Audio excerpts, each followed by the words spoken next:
আজকে সকালটা শুরু করলাম তোমাদের আচার দেখিয়ে। হ্যাঁ, তোমাদেরকে বলেছিলাম যে আচারগুলো দেখাবো, কিন্তু তোমাদের দেখানো হয়নি যে আমি কি আচার বানিয়েছি।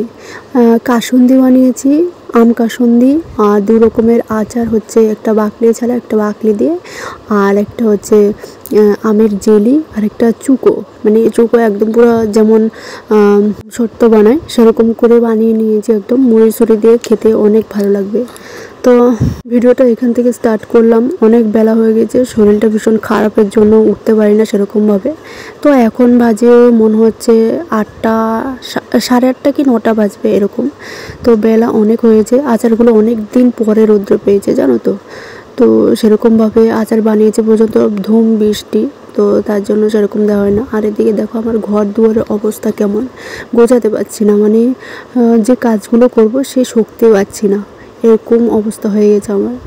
তো hello guys, good morning, welcome back to my channel Bulti official. তোমরা সবাই কেমন আছো? আশা করছি যে যেখানে আছো ভালো আছো, সুস্থ আছো।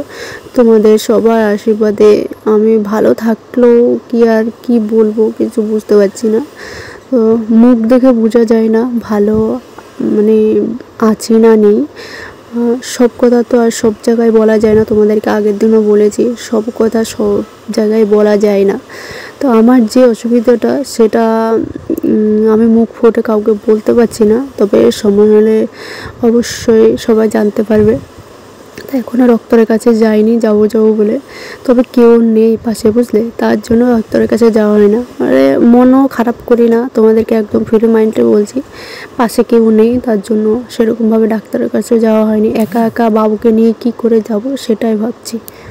মা ভাই বোন ওরা তো কাজ নিয়ে ব্যস্ত, ওদের খেতে বাড়ি আছে, তার জন্য ওনারা একটু ব্যস্ত, আসতে পারছে না। তবুও বাবুকে কখনো কখনো দিনের বেলা নিয়ে যায়, সারাদিন রাখে, আর রাতের বেলা আবার দিয়ে যায়, কোনো দিন রাতের বেলাও থেকে যায়, এরকম হয় জানো।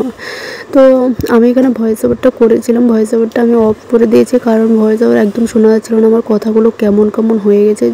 আর এখনও যদি না বুঝতে পারো বা কিছু মিস্টেক হয় তাহলে আমাকে একটু ক্ষমা করে দিও, ছোটো বোন হিসাবে তোমরা একটু মানিয়ে গুছিয়ে নিও।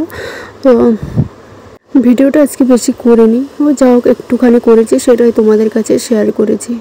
আর কি করব বলো, শরীর ভালো না থাকলে কি আর কোনো কিছু করতে ইচ্ছা করে? না কাজ কাম, না খাওয়া দাওয়া, না কোনো কিছু। বর তো বাইরে থাকে, বরকে বলেছিলাম আসার জন্য, কিন্তু বর বলছে এখন আসতে পারবে না। মানে যেটা সত্যি সেটাই বলবো, আমি বিপদে পড়েছি, এখন আমার পাশে যাকে দরকার তাকেই আমি পাচ্ছি না, আর কি বলবো।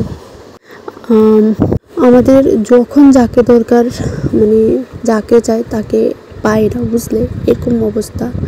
তো ভিডিওটা এই পর্যন্ত, সবাই ভালো থেকো, সুস্থ থাকো, সবাইকে অনেক ধন্যবাদ।